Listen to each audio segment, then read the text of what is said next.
On Memorial Weekend, my sister-in-law raised a paper cup of lemonade in my in-laws' backyard and told everyone I liked being called a military widow more than I liked acting like family.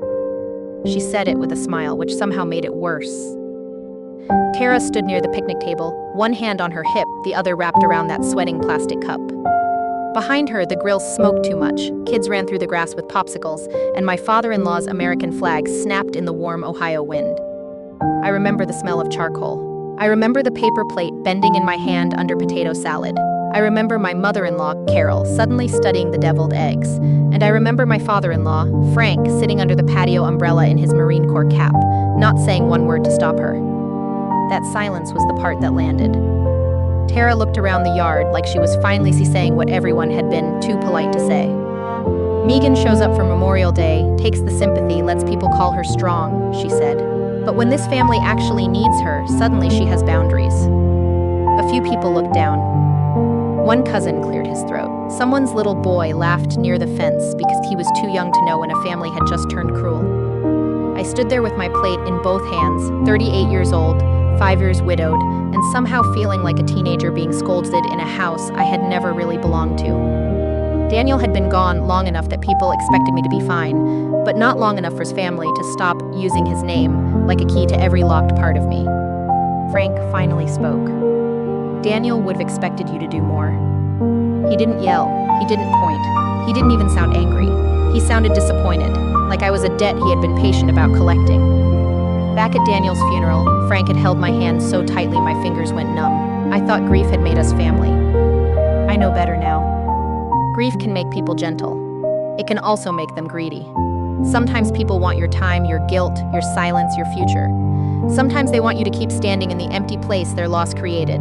Because if you move, they have to fill the hole again. For 5 years, I had paid bills I didn't owe. I had answered late-night calls from Carol when the water heater broke, from Tara when rent was short, from Nolan when his truck needed repairs again.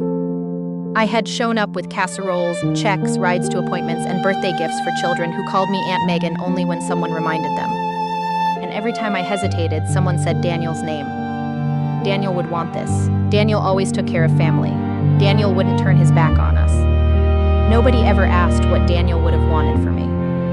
That was the thing I could not say out loud in the backyard. If I had opened my mouth right then, everything I had swallowed for 5 years might have come out at once, and I was afraid of what my grief would sound like if it finally stopped being polite. So I said only one sentence. Please don't use Daniel to say things he never got to say. Frank's face hardened. You don't get to decide what my son would have wanted. There it was. My place in the Holloway family, reduced to one sentence. I had been Daniel's wife when he was alive. After he died, I became something else to them. Not a daughter, not family. Not really. I became Daniel's widow, which sounded respectful until I realized they had turned it into a job title. I set my plate down before my hands could start shaking. Then I walked toward the garage because Carol had asked me earlier to bring out more folding chairs. The garage smelled like motor oil, dust, and old cardboard. Daniel's fishing rods leaned against one wall. Boxes were stacked beneath a shelf, most labeled in Carol's neat handwriting. Christmas, kitchen, Daniel old uniforms, Daniel books. Then I saw one box pushed behind a cooler, half covered by a faded beach towel. The handwriting on it was not Carol's. It was Daniel's. On the top in black marker, he had written 6 words. Meg, not until you need it. For a long moment, I stood there listening to the muffled voices outside, the clink of ice in cups, the false normal of a family cookout carrying on without me. I thought I had come into that garage for chairs. I didn't know I was about to find the first proof that my grief had been used against me. I did not open the box in the garage. Not then. Outside, Tara was still talking too loudly, laughing in that sharp way people laugh when they want everyone to know they are not embarrassed. The grill kept smoking. Somewhere in the yard, Frank was probably sitting under that patio umbrella, letting everyone believe he was the injured one. I stood in the garage with Daniel's handwriting stirring up. Meg, not until you need it. My first instinct was not curiosity, it was fear. For 5 years, I had begged the universe for one more message from her husband, but Daniel had not written. Meg, when you miss me. He had written, not until you need it. That meant he had expected me to answer. I slid the faded beach towel back over the box before anyone came in and grabbed 2 folding chairs from the wall. By the time I returned to the yard, Tara had moved on to complaining about gas prices and her son's summer program. Carol gave me a grateful smile. "Thank you, honey," she said, like nothing had happened.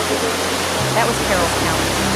She could wound a person by doing nothing, then soften her voice 5 minutes later and make you feel rude for still bleeding. I unfolded the chairs near the shade tree and sat at the edge of the gathering. Not beside Frank, not beside Tara, not where Daniel would have sat, just close enough to be useful and far enough away to remember my place. That was how it had been for years. My normal life was not dramatic. I lived in a small beige house on the east side of Dayton, with a kitchen window that rattled when the wind came hard from the west. I worked as an office manager at a veterans clinic.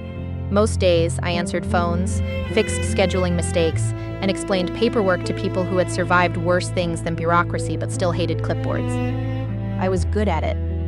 There is comfort in other people's files. Their problems have tabs, dates, signatures, reference numbers. My own life had never been that neat. At home, Daniel was everywhere and nowhere. His old coffee mug sat on the second shelf because I could not use it or put it away. His winter jacket hung in the hall closet, even though Ohio had gone through 5 winters without him. A crooked photo of us sat in the living room, taken the summer after he came home for good. That was the Daniel I missed most, not the Marine in the dress blues. The man who burned pancakes, sang badly in the truck, and once told me his family didn't ask for help. They leaned until you forgot you were standing. I thought he was joking. After he died, I learned exactly what he meant. The first year, I did not notice it as pressure. Everything looked like grief. Carol called because she could not sleep. Frank called because he needed someone to sit with him at Daniel's favorite diner. Tara called because her son had asked why Uncle Danny was in heaven and she did not know what to say. Nolan called because he was having a hard time and Daniel had always understood him. I went. I answered. I paid for meals. I picked up prescriptions. I drove Carol to appointments when Frank said his back was bad. I bought Tara's son a winter coat because Daniel would have wanted him warm. I gave Nolan $400 for truck repairs because Daniel had once loaned him money and told me, "He's a mess, but he's my brother." Back then, every request felt like a small way to keep Daniel in the room. By the 3rd year, the requests had changed shape. Carol no longer asked if I could come over. She asked what time I would be there. Tara stopped saying she was sorry to bother me. She started saying I wouldn't ask if it wasn't for the kids. Frank stopped thanking me for helping. He started giving advice about how I should manage my money, as if my paycheck was a family resource he had not fully organized yet. And Nolan always needed just enough cash to make saying no feel cruel. There were red flags. I can see them now. The way Tara only called me Aunt Megan in front of her children when she needed something. The way Carol cried before she explained the bill. The way Frank introduced me to strangers as Daniel's widow and watched my face, like he wanted to make sure I still answered to it. But grief makes poor lighting. It softens corners that should look sharp. The folded flag was part of that too. After Daniel's funeral, I was so hollow I could barely remember my own address. When Frank said the flag should stay at the Holloway house, I nodded. He said Daniel was a Holloway before he was anything else. So the flag went into Frank and Carol's living room, in a glass case above the mantel. Every Memorial Day, Frank stood under it and gave the same little speech about Surceva's family and sacrifice. Every year, I wondered why the symbol of my husband's life was displayed in a house where I always felt like a guest. That Memorial weekend, after Tara's comment, I stayed for another 26 minutes. I know because I kept checking my phone. Looking down gave me somewhere to put my face. Carol tried to hand me a container of leftovers. "Take some ribs home," she said. "You never cook enough for yourself." It sounded kind. It always did at first. Tara walked past me and said, "Don't forget what we talked about. The summer program deadline is Friday." We had not talked about it. She had mentioned it 3 times and waited for me to offer money. Frank stood near the back steps, arms folded, marine cap low over his eyes. "You driving straight home?" he asked. "Yes." He nodded toward the street. "Good, a little time to think might help." There it was again, not concern, correction. I said goodbye to Carol, hugged Tara's son because none of this was his fault, and walked to my car. Then I stopped. My keys were in my hand. I could have left the box where it was. That would have been easier. It would have let everyone keep pretending. Instead, I went back through the side door into the garage. No one followed me. Maybe they thought I was grabbing my pie dish. Maybe they were so used to me carrying things out of that house that one more box did not seem worth noticing. I moved the cooler, pulled back the towel, and lifted Daniel's box into my arms. It was heavier than I expected. The cardboard was soft at one corner. For a second, I pressed my thumb against his handwriting, like touching the words might tell me whether I was ready. I wasn't. I put the box in my trunk and closed it gently. For the first time in 5 years, I took something of Daniel's out of that house without asking permission. I waited until after midnight to open the box. That sounds dramatic, but it was really just avoidance. I carried it from the trunk to the kitchen table, then walked around it for almost an hour like it might move if I looked away. The house was quiet, except for the refrigerator and the air conditioner. Daniel's old coffee mug sat on the second shelf, exactly where it had been that morning. Finally, I sat down. The tape on the box was old and brittle. When I pulled it loose, the sound seemed too loud for my kitchen. Inside, Daniel had packed everything carefully. That was unlike him. Daniel was the kind of man who could lose his truck keys while holding them, but this box looked like he had treated every item like evidence. On top was a letter in a plain envelope. Meg. His handwriting hit me harder than I expected. Daniel wrote like his pen had somewhere else to be, but it was his. The first sentence made my throat close. If you're reading this, it means they made you feel responsible for grief that was never yours to manage. I put the letter down and stood up. For 5 years, I had told myself the Holloways were not using me. They were grieving, they were lost, they were Daniel's family, and if I had loved him, I had to carry some of that loss with them. But Daniel had written those words before I even knew I would need them. That was the first crack. The second came from the envelope under the letter. Daniel had labeled it in his blunt, practical way. Frank, Tara, Nolan, patterns. Not problems, patterns. Inside were notes, old printed emails, and a few bank slips from before he died. Nothing explosive, no secret fortune, no confession. Just small things Daniel had noticed and, apparently, been too tired to keep ignoring. A truck repair Frank never repaid. A rent gap Tara said was an emergency, then repeated 3 months later. A loan Nolan called temporary and Daniel marked with a question mark. At first, I almost laughed. Families borrow money, people fall behind, parents get proud, siblings make bad choices. I wanted the folder to be nothing, because if it was nothing, maybe I had not spent 5 years mistaking a trap for loyalty. Then I opened my laptop. I pulled up my bank records, starting with the year after Daniel died. I told myself I was only checking, just making sure I was not turning one cruel afternoon into a conspiracy. The numbers did not care what I wanted. $400 to Nolan for truck repairs, $600 to Frank when the water heater failed, $280 for Carol's medication because the insurance mix-up would be fixed by Monday, $900 for Tara's rent, $300 for Tara's son's school clothes, another $500 to Nolan because his hours had been cut. None of the amounts looked huge by themselves. That was how they had gotten past me. Each one had arrived wrapped in urgency and Daniel's name. Daniel would have helped. Daniel always looked after Tara. Daniel knew Nolan struggled. Daniel wouldn't let his father sit in a cold house. By the time I added the first 2 years, my hands were cold. It was not enough to ruin me. That almost made it harder to admit. I had not been robbed in one clean, obvious way. I had been drained in amounts small enough to feel ashamed for noticing. I thought about my own roof, the leak I kept saying I would fix in spring. I thought about the night classes I never registered for. I thought about the trip to Maine Daniel, and I always talked about taking the one I could have taken alone, but never did, because every year there was another Holloway emergency. That was the third crack. The fourth came from my phone. I searched Tara's name first. At the beginning, she wrote like a sister. She missed Daniel. The kids asked about Uncle Danny. She checked on me when anniversaries came around. Then slowly, the language changed. I hate to ask, but Daniel would want the kids to be okay. I know you understand what family means. Frank is too proud to say it, but he's hurt you haven't offered. Don't make this about money. That line appeared more than once. It was always about money right after they told me not to make it about money. I searched Carol next. Her messages were softer, which made them more dangerous. Honey, Frank has been so down. You're the only piece of Daniel we still have. Please don't pull away from us too. Then, always after the tenderness, came the ask. Could you pick up the prescription? Could you cover this until next month? Could you please not upset Frank right now? I sat at the table, scrolling through years of my own obedience. At the clinic, I spent half my life helping people make sense of things that scared them. Widows, veterans, adult children caring for parents who forgot appointments and bills. I knew how to say gently but firmly, needing help is not the same as being used. I had said that to a woman named Mrs. Keene just 2 days earlier. Her nephew wanted control of her checking account because families should be trusted. I had looked that woman in the eye and told her trust still needed boundaries. Then I went home and answered Carol's call on the first ring. That realization hurt worse than ever. The next afternoon, I drove to see Mrs. Alvarez. She had lived next door to Daniel and me when we were first married, in a little rental with bad plumbing and a porch that slanted to the left. She was in her 70s now, with silver hair, sharp eyes, and coffee strong enough to make a person confess. When she opened the door, she looked at the box in my arms and sighed. So, she said, it happened. We sat at her kitchen table. She pushed a small envelope toward me. Daniel left this with me, she said.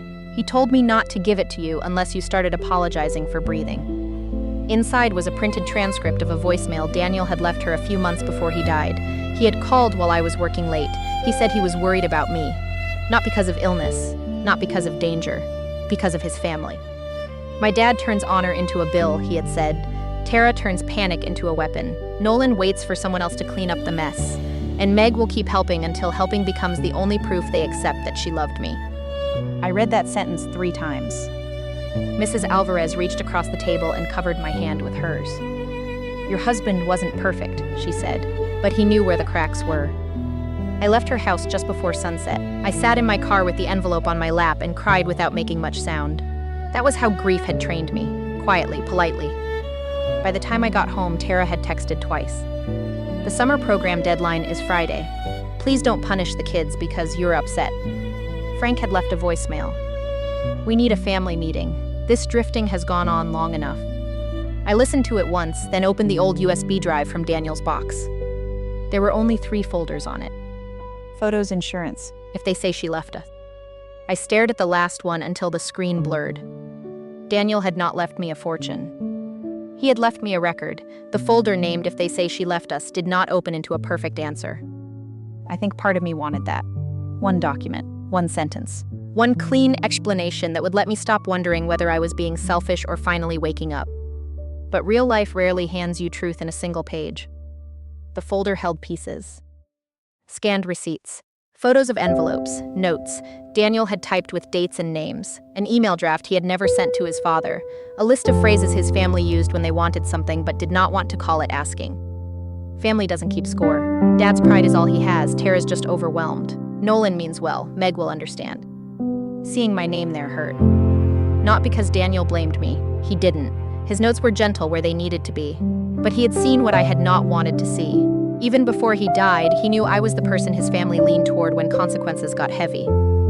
At the bottom was a document labeled for Megan, if they make you the bad guy. Daniel had written only 2 paragraphs. He said he loved his family, but love had never made him blind to them. Frank could turn honor into a command. Carol could turn worry into a chain. Tara could turn fear into a bill. Nolan could turn apology into a payment plan. Then he wrote the line I kept reading until the words lost shape. If they ever ask you to prove you loved me by disappearing into their needs, please don't. That was not revenge. It was permission. And permission, when you have lived too long under guilt, can feel almost violent. My first impulse was to call Frank.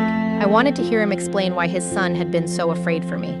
I wanted to send Carol screenshots of every late-night message. Instead, I closed the laptop.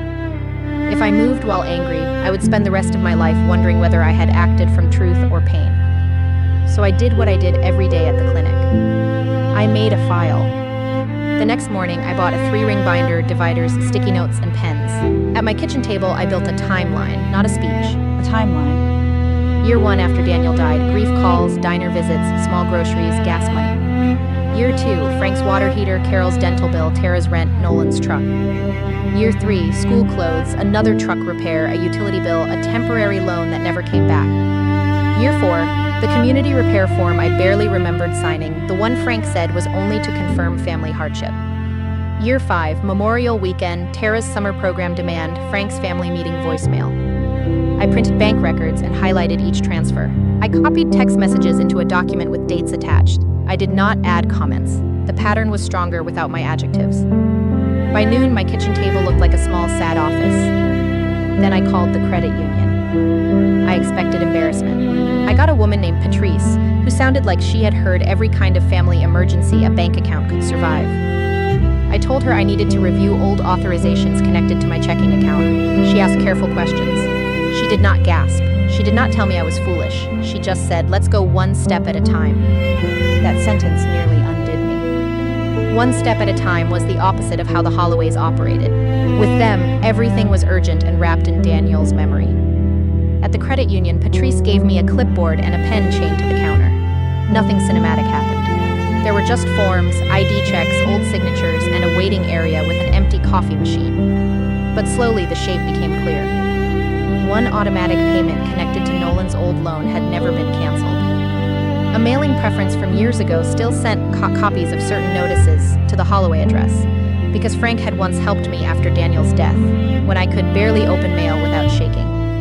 There was also a small line of credit I had co-signed during the first year, when Carol cried in my kitchen and said they were all drowning. I thought it had been closed. The balance was not huge, but forgetting it existed made me feel sick.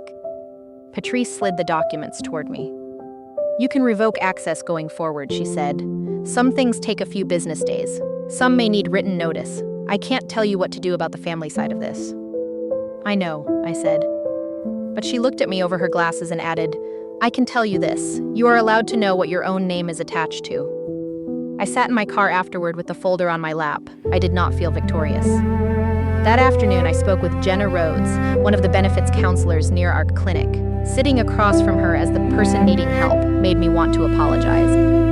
Jenna did not let me. She read enough to understand, then separated the papers into 3 stacks. "Voluntary help," she said, tapping the first. "Financial arrangements you need to close properly," she said, tapping the second. Then she touched the 3rd stack, the smallest one. "Possible misuse of your connection to Daniel's service. I can't make legal conclusions from this, but you need to document it and be careful." The 3rd stack included a veterans community repair application Frank had used 2 years earlier. I remembered him asking me to sign something after Sunday lunch. He said it was only to verify Daniel had been part of the family and that the Holloways had taken a financial hit after losing him. I had signed because refusing felt cruel. The repair had not been for Carol's bathroom like I thought. It had helped cover work on Nolan's garage apartment. I looked at the page until Jenna's office blurred. "He told me it was for his house," I said. Jenna's voice stayed calm. "That may matter. It may not. The important thing right now is not to guess. You document. You ask for copies. You revoke what you no longer consent to. And you put every future conversation in writing. What if they say I'm punishing them? They probably will." I laughed once, but there was no humor in it. Jenna leaned back. "Megan, a boundary doesn't need a court order to be real." I wrote that down, not because I didn't understand it, because I knew I would forget the moment Carol cried. For the next 2 days, I worked quietly. I sent written requests to the credit union. I updated my mailing address. I made a list of payments that would stop. I saved voicemails. I did not post anything online. I did not call relatives. I did not turn Daniel's letter into a weapon. That was harder than people think. There is a dangerous relief in proof. Once you have it, part of you wants to throw it at the people who made you doubt yourself. But I kept hearing Daniel's voice in my head. Don't become them just to survive them. On Thursday evening, Frank called. I let it go to voicemail. His message was short. "Sunday, 3 o'clock. Come to the house. We need to talk about your place in this family." My place. Not my grief, not my concerns, my place. I saved the voicemail and texted back. "I'll come Sunday at 3. No children in the room. No one speaks for Daniel. If money comes up, paperwork comes up. I will be taking notes." Frank replied almost immediately. "This is family, Megan, not a business meeting." For the first time, I answered without shaking, then stopped sending me bills. He did not respond. That night, I placed Daniel's letter, the timeline, the credit union forms, and Jenna's notes into the binder. I only needed enough proof to stop them from moving the floor under my feet. Before bed, Kara texted. "I only there is Frank. He's all Daniel's left." I looked across the room at Daniel's box, still open on the chair beside the window. Then I came back. No, Daniel hasn't told me. For the first time since Memorial Weekend, I slept. On Sunday at 3, I parked in front of the Holloway house and sat there until the engine went quiet. The house looked the same as always. Frank's flag on the porch. Nothing about it looked like a place where people used grief as leverage. That was the problem with families. From the street, they could look perfectly normal. I carried the binder to the door. Carol opened it before I knocked. Her eyes were already red. Tara stood behind her with her arms crossed. Nolan leaned against the kitchen counter. Frank sat at the head of the table in his Marine Corps cap. No children. At least they had listened. Megan, Carol said softly, we don't want this to be ugly. Then let's keep it honest, I said. Nobody liked that. I sat at the opposite end of the table and placed the binder in front of me. Frank looked at it like I had brought a weapon into his house. This family has carried enough hurt, he said. We don't need paperwork between us. You only say that, I said, when the paperwork remembers more than you want it to. Tara scoffed. So that's what this is. You're going to punish us with bank statements. No, I said. I'm going to stop pretending this has only been about grief. My voice shook at first. I hated that, but I did not stop. I laid out the timeline. Not every receipt, just enough. Frank's water heater, Tara's rent, Nolan's loan, the line of credit that had never been closed. The community repair application Frank had asked me to sign when I was too numb to read carefully. Carol put a hand over her mouth. Nolan looked at the floor. Tara's face hardened with every page. You helped because you wanted to, Tara said. At first, yes, I said. I helped because I loved Daniel. Then every time I hesitated, his name came out like a bill collector. Carol whispered, that's not fair. I looked at her then. Sadness did not make her innocent. Carol, I said quietly, you called me the only piece of Daniel you had left, and then asked me to cover your prescription in the same conversation. Her eyes filled. For years, that would have made me soften my words until my own truth disappeared. This time, I let her cry. Frank leaned forward. Daniel would be ashamed of this. There it was, the sentence I had come prepared for and still dreaded. I opened the binder and took out Daniel's letter. My hands were steady now.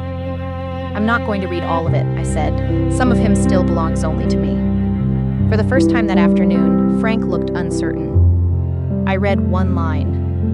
If they ever ask you to prove you loved me by disappearing into their needs, please don't. The kitchen went still. Not dramatic still. No one gasped. No one fell apart. The refrigerator hummed. The old wall clock clicked like it had no interest in anyone's pain. Tara looked away first. Frank stared at the table. Carol cried harder but quieter. I put the letter back in the envelope. I'm not here to destroy anyone, I said. I'm not asking for all the money back today. I'm not calling every relative. I'm not making a scene at the Veterans Hall. But I am done. Done with us? Carol asked. Done being used. Tara stood so fast, her chair scraped the floor. So what are we supposed to do now? I almost answered the old way. Then I remembered Jenna's words. A boundary did not need a court order to be real. You'll figure out what you would have figured out if I had said no 5 years ago. That was not cruel. It only sounded cruel in a room built around my yes. I told them the automatic payments had been stopped. The account authorizations were being closed. Future requests involving money would need to be in writing. I would not discuss Daniel's wishes unless his actual words were welcome in the room. Frank's face darkened. You think a few letters make you the authority on my son? No, I said, being his wife did. The words came out before I could make them safer. For 5 years, I had let them act as if Daniel belonged to them more than he had belonged to me, as if parents and siblings owned the first claim to grief. I stood up. There's one more thing. I walked into the living room. The folded flag sat above the mantel in its glass case, exactly where Frank had placed it after the funeral. I had seen it there every Memorial Day, every Christmas, every uncomfortable Sunday dinner. I had stood under it like a visitor. Frank followed me. That stays here. I turned around. No, I said, it doesn't. Frank's voice went low. That flag belongs with his family. I was his family, Frank. You taught me to forget that. He looked old then, not weak. Just old. A man who had confused control with mourning for so long that he no longer knew what holding on looked like without taking from someone else. He did not hand me the case. He also did not stop me. That was the closest thing to surrender I got. The months after that were not clean. Tara sent angry texts, then desperate ones, then nothing for a while. Nolan asked once if we could work something out, and I told him he could send questions by email. He did not. Carol left long voicemails full of tears and weather updates. Sometimes I listened. Sometimes I did not. Frank lost his speaking spot at a small veterans fundraiser after the board reviewed the repair application. No scandal on the news, just a quiet removal from a program flyer. The credit union closed what could be closed. Some things took weeks. There was no dramatic justice, only paperwork and the strange peace of seeing my name come back to me. That fall, I used money I would have once sent to another Holloway emergency and started a small scholarship at the community college. Nothing grand. $1,000 for a spouse or caregiver trying to build a second life after loss. At the first meeting, I sat in the back while a woman in scrubs accepted the award and cried because she could afford one more semester. That was when I understood what Daniel had left me. Not proof. Direction. The folded flag sits in my living room now. Some days I still miss Daniel so sharply I have to sit down. Some days I still feel guilty before I remember guilt is not always a conscience. Sometimes it is just an old leash. I did not stop loving Daniel's family because I set a boundary. I stopped letting them use my love as currency. For years, I thought honoring my husband meant keeping his family together, even if it pulled me apart. Now I know a folded flag can honor the dead, but it should never be used to fold the living into silence.